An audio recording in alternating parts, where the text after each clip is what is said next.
Bonjour à tous, la commission reconnaissance et réparation rend son premier bilan, un nouvel évêque auxiliaire à Rennes et les cisterciennes de Boulor s'installent à Notre-Dame-des-Neiges. C'est dans SIC et ça commence maintenant. Après un an de travail, la CRR, la commission reconnaissance et réparation, a rendu jeudi son premier bilan. 450 victimes de violences sexuelles dans des congrégations ont été reconnues et sont accompagnées par la CRR. 80 recommandations de réparation financière ont été faites pour des montants allant jusqu'à 60 000 €. 37 parcours ont été clôturés après réparation. 85% des victimes déclarées étaient mineures au moment des faits. C'est en moyenne une personne par jour qui se manifeste à la CRR, le plus souvent pour des faits commis dans les années 60 à 80. Un nombre de témoignages pourtant jugé trop faible au vu des estimations issues du rapport de la SIAZ. Le défi, c'est de pouvoir faire sortir des victimes du silence. Plus de victimes ne trouvent que ce chiffre n'est pas suffisant par rapport à la masse des personnes qui sont probablement victimes. L'un des enjeux aujourd'hui est donc de mieux faire connaître la CRR et d'inciter les personnes à témoigner. Tout ce que je peux dire et souhaite dire à ces personnes, c'est que si elles le souhaitent, à l'heure où elles le souhaitent, vraiment qu'elles puissent croire, y compris si elles ont été tant trahies par une communauté religieuse, qu'elles puissent croire que dans cette commission, elles seront pour de vrai reçues, pour de vrai entendues, pour de vrai crues et accompagnées dans ce processus. Pour contacter la CRR, vous pouvez appeler le 09 73 88 25 71 ou écrire à victime@crr.contact. Un nouvel évêque auxiliaire pour le diocèse de Rennes. Monseigneur Jean Bondu a été nommé ce mercredi évêque auxiliaire de Rennes auprès de Monseigneur d'Ornelas, archevêque métropolitain de Rennes. Une nomination rapide 15 jours après la renonciation de Monseigneur Yvan Brien, qui avait été nommé pour cette mission début octobre et avait renoncé le 16 novembre en raison de signes alarmants de début de burn-out.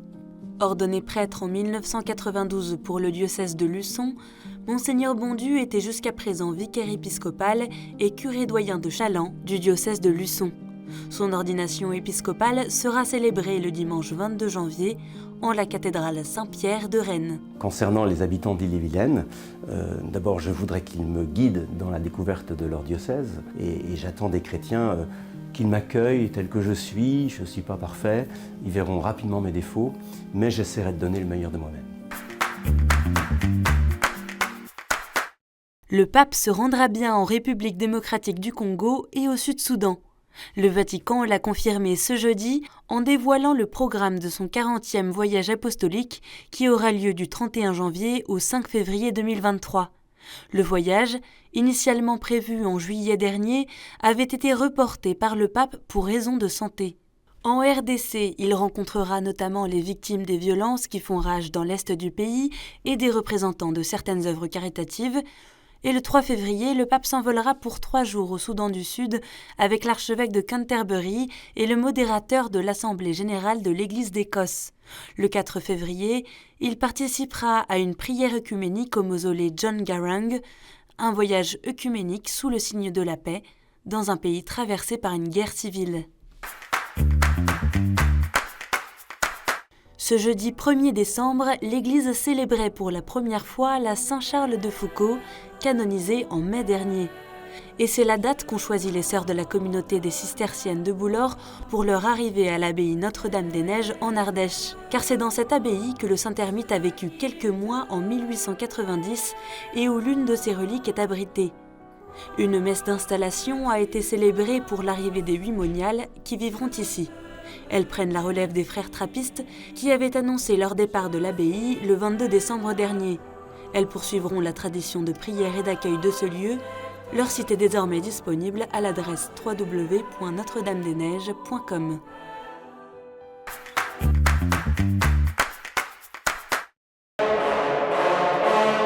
Ce jeudi, la Gendarmerie nationale et la Garde républicaine ont célébré la Sainte Geneviève, patronne des gendarmes et de la ville de Paris, lors d'une messe présidée par Monseigneur Antoine de Romanet, évêque aux armées françaises, en l'église Saint-Étienne-du-Mont à Paris.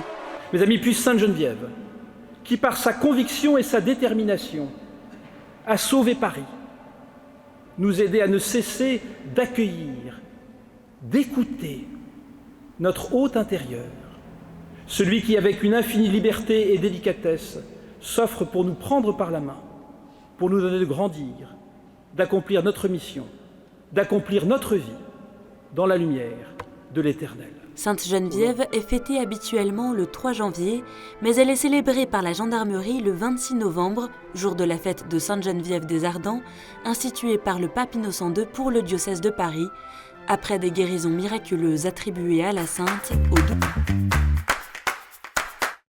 La 9e édition du prix Philibert Vraud de l'économie du bien commun s'est déroulée ce jeudi 1er décembre à Lille, et c'est Maxime Pavlak qui l'a reçu cette année.